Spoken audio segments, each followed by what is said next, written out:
नमस्कार, देवभूमि IAS academy के YouTube channel में आपका स्वागत है।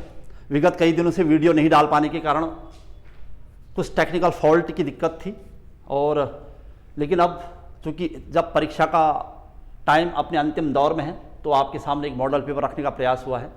तो आइए चलता हूँ फटाफट से इस मॉडल पेपर को देखने क्या क्या किस टाइप के प्रश्न हैं। सबसे पहले आपके सामने जो क्वेश्चन आ रहा है, जागो ग्राहक जागो कार्यक्रम किस पंचवर्षीय योजना की देन है। अगर ग्राहक जागो कार्यक्रम उपभोक्ता संरक्षण अधिकारों से संबंधित है तो यह है 11वीं पंचवर्षीय योजना।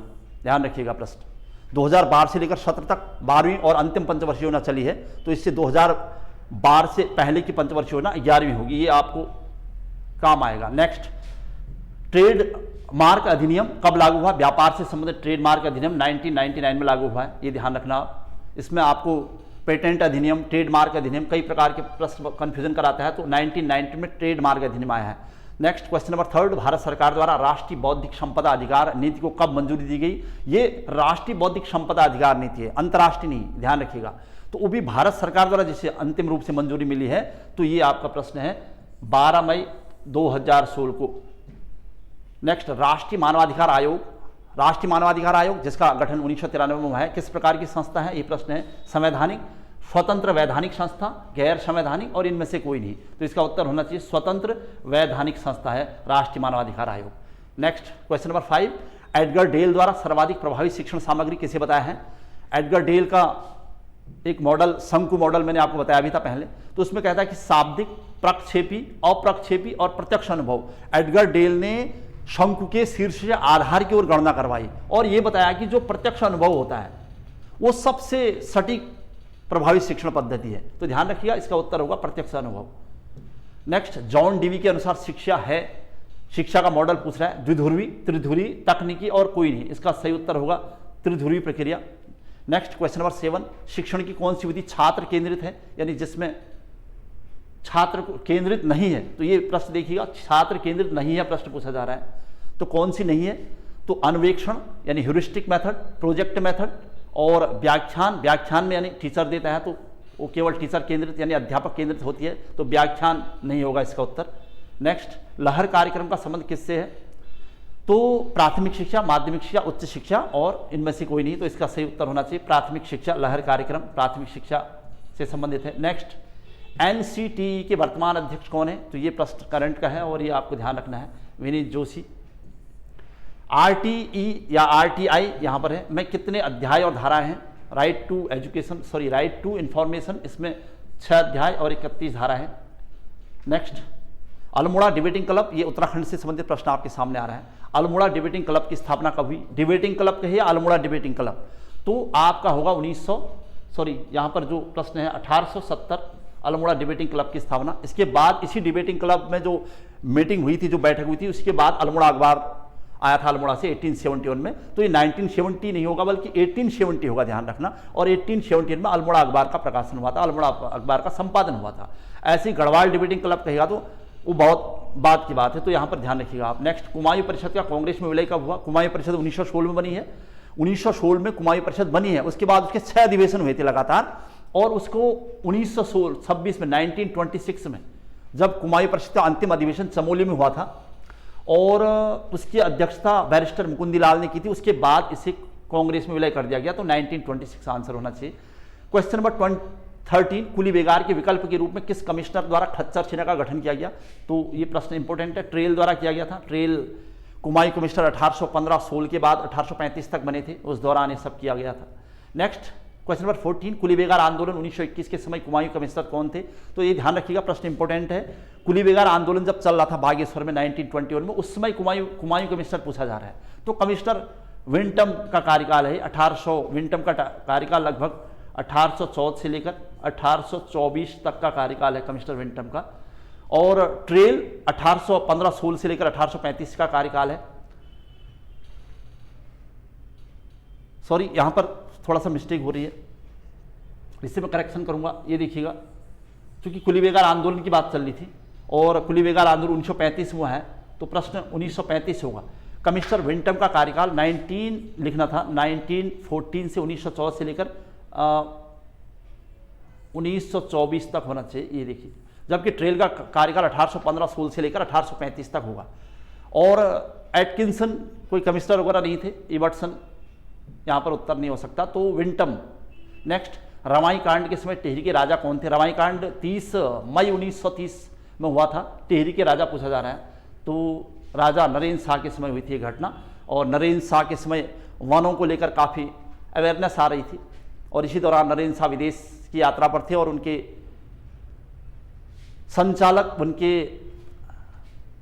सेनापति चक्रधर जुयाल ने आंदोलन कर रही जनता पर गोली चलाने का आदेश दे दिया, जिससे सैकड़ों किसान मारे गए थे। इसे रवाई कांड या तिलाड़ी कांड कहा जाता है, 30 मई 1930। नेक्स्ट, क्वेश्चन नंबर 16, शर्ट कांड 1942 को किस नाम से जाना जाता है?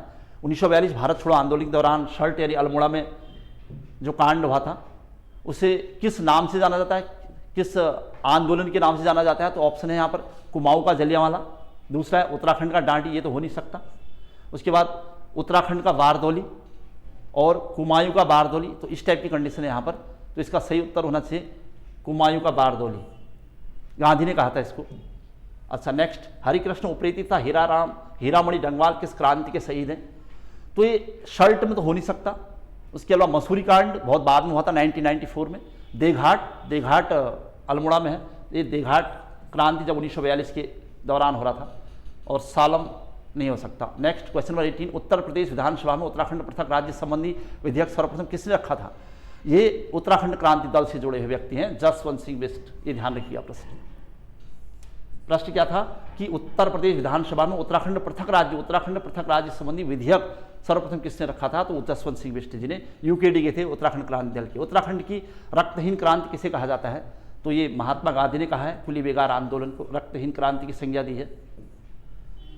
बिना रक्त बहे सफलता मिल गई थी। नेक्स्ट, कर्मभूमि समाचार पत्र, कर्मभूमि 1939 में लैंसडाउन से धरती पुत्र किसे कहा जाता है? तो ऑप्शन आपके सामने है, गोविंद वल्लभ पंत, श्रीदेव सुमन, हरिकृष्ण रतूड़ी और हेमवंती नंदन बहुगुणा। तो HN बहुगुणा धरती पुत्र। और हिमालय पुत्र गोविंद वल्लभ पंत को कहा जाता है, ध्यान रखिएगा। गढ़वाल का चाणक्य पुरिया नैथानी किस राजा का फौजदार था? ये प्रश्न एक आपको वैसे मिल गया कि गढ़वाल का चाणक्य किसको कहते हैं? तो पुरिया नैथानी को कहते हैं। तो किसका फौजदार था? तो फतेहपति शाह का। फतेहपति शाह गढ़वाल का शिवाजी। गढ़वाल का अंतिम राजा कौन था? अगर ऐसा प्रश्न, गढ़वाल का अंतिम राजा पूछा जा रहा है, न कि टिहरी का, तो गढ़वाल का अंतिम राजा होगा तो राजा प्रद्युम्न शाह गढ़वाल के अंतिम राजा माने जाते हैं। टिहरी का अंतिम राजा होगा तो राजा मानवेंद्र शाह होगा। और टिहरी का प्रथम राजा तो सुदर्शन शाह होगा। तो ध्यान रखिए प्रश्न पूछा क्या जा रहा है। नेक्स्ट, टिहरी राज्य प्रजामंडल की स्थापना कब हुई थी? तो टिहरी राज्य प्रजामंडल, टिहरी में प्रजातंत्र की स्थापना करने के लिए टिहरी के युवाओं द्वारा आंदोलन चलाया गया था। तो ये कब हुई? तो 1839 में। 23 जनवरी 1839 की डेट भी है, ध्यान रखना। नेक्स्ट, लोधी रिखोला और माधो सिंह भंडारी किस गढ़वाल राजा के सेनापति थे? तो वीर भड़ माधो सिंह भंडारी, जिन्हें गर्भभंजक के नाम से भी जाना जाता है। और उसके अलावा लोधी रिखोला जो कि वीर सेनापति था, तो किसके सेनापति थे? तो राजा महिपति शाह के। ध्यान रखना प्रश्न। असहयोग आंदोलन, नेक्स्ट क्वेश्चन है, ये उत्तराखंड से संबंधित प्रश्न चल रहे थे। क्वेश्चन नंबर 26 में हम असहयोग आंदोलन 1920 भारत के संदर्भ में इसका नारा क्या था पूछा रहा है? तो 1 वर्ष में स्वराज, इसका महत्वपूर्ण नारा था 1 वर्ष में स्वराज। असहयोग आंदोलन 1920। साइमन कमीशन कब भारत आया? इससे संबंधित बहुत सारे प्रश्न बनने की संभावना रहती है। साइमन कमीशन कब भारत आया पूछा जा रहा है। साइमन कमीशन का गठन कब हुआ नहीं पूछा जा रहा है। अगर कब भारत आया तो 3 फरवरी 1928 को भारत पहुंचा है। अगर गठन कब पूछेगा तो नवंबर 1928 में। ये गठन की डेट है, भारत आने की डेट है 3 फरवरी 1928 में। साइमन कमीशन को व्हाइट मैन कमीशन कहे जाते थे क्योंकि इसके सभी सदस्य अंग्रेज थे, इसलिए इसे व्हाइट मैन कमीशन कहते हैं। इसलिए साइमन गो बैक के नारे दिए जा रहे थे भारत में। नेक्स्ट, 1857 के संग्राम का नेतृत्व लखनऊ से किसने किया था? 1857 के स्वतंत्रता संग्राम का नेतृत्व भारत में कोई न कहीं से कर रहा था, तो उसने लखनऊ से पूछा, ध्यान रखिएगा। तो बेगम, इसका उत्तर होना चाहिए बेगम हजरत महल अपने बेटे ब्रिजेश कादिर को गद्दी पर बैठाना चाहती थी, बेगम हजरत महल।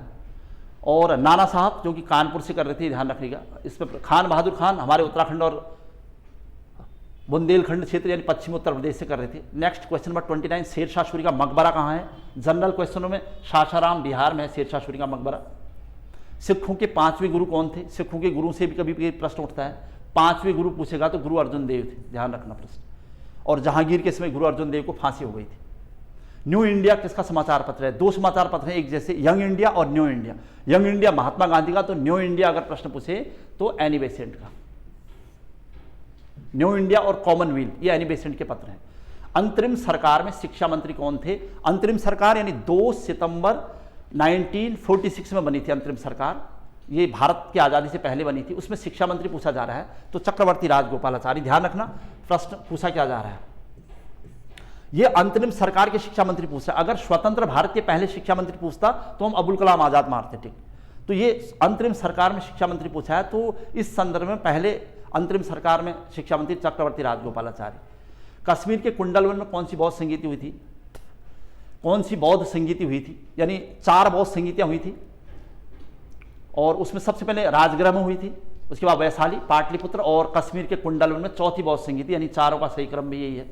तो चौथी बौद्ध संगीति कश्मीर के कुंडलवन में हुई थी।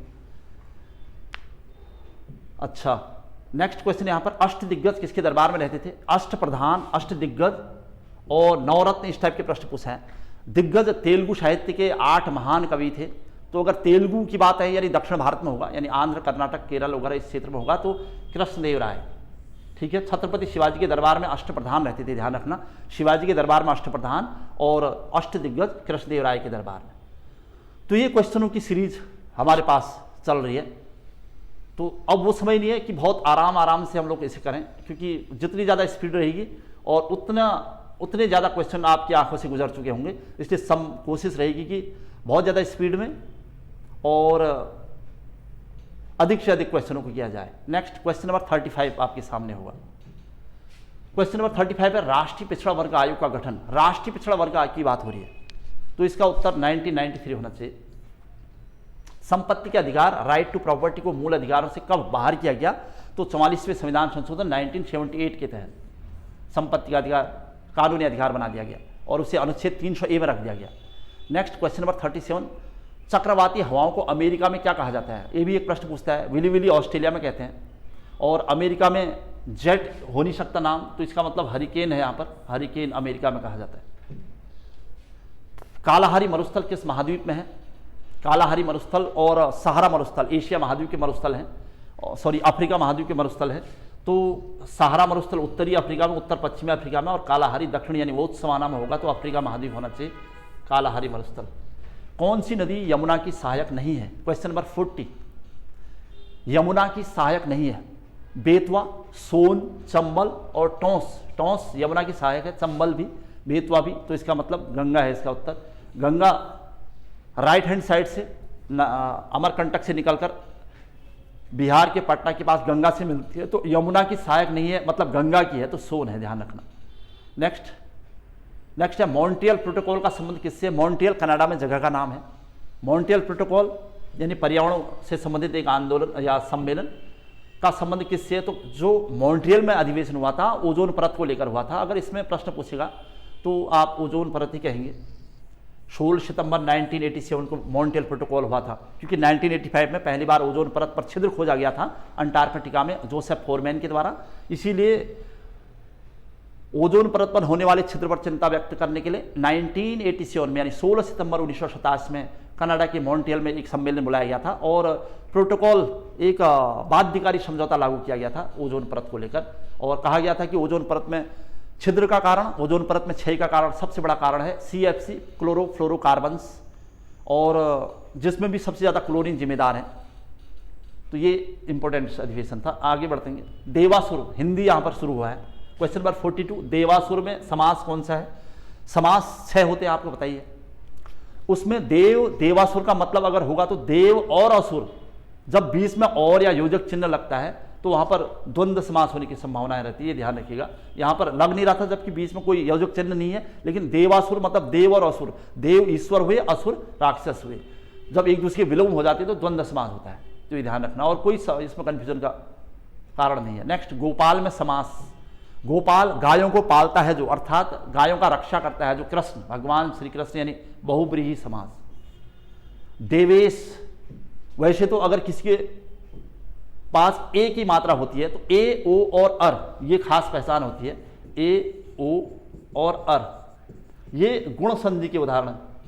इसी से हम अनुमान लगा लेते हैं। संधि पूछा जा रहा है तो देवेश एक ही मात्रा है, तो इसका मतलब एक गुण संधि है। देव धन ईस, औ धन ई बराबर ए, गुण संधि। नेक्स्ट गायक, आयक, ऐ आय औ आओ, ये अयादि संधि की विशेषता रहती है, ध्यान रखिएगा। अयादि स्वर संधि का उदाहरण है गायक। ऐ आय औ आओ इस टाइप की बातें कहीं रहती है तो इसमें रहती हैं। नेक्स्ट खीमानंद बेलवाल, फिर से उत्तराखंड का प्रश्न आया। खीमानंद बेलवाल तथा दिलीप पौरी किस खेल से संबंधित हैं? तो यहाँ पर इसका ऑप्शन है मुक्केबाज, ये मुक्केबाजी से संबंधित हैं दिलीप पौरी और खीमानंद बेलवाल।